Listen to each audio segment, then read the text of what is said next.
Hey guys, today I'm going to tell you how to set up Face ID on iPhone. If you are using any iPhone and you want to set up your Face ID, so let's see how can you do that. You have to open your settings. Once you have opened settings, simply scroll down and look for the Face ID and passcode option. Simply tap on that and here you have to enter your iPhone passcode. Once you have entered, you will get this set screen. Here you will get the option of set up Face ID. You have to simply tap on it. Once you have tapped, you have to tap on this get started option. Here you have to set up your Face ID.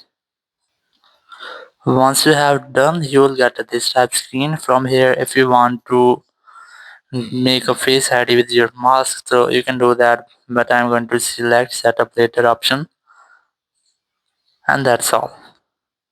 So you have to tap on this done option, and now you have to enable these toggles. Once you have enabled, your Face ID has been successfully set it up. Now you can easily use your Face ID to unlock your device, or you can use your Face ID to enter your iPhone or Apple account password. As you can see, there's a password autofill and contactless payment. You can easily use your Face ID for these purposes. So that's how you can easily use your or set up your Face ID on any iPhone. Thank you very much for watching the video. Until next video, bye bye.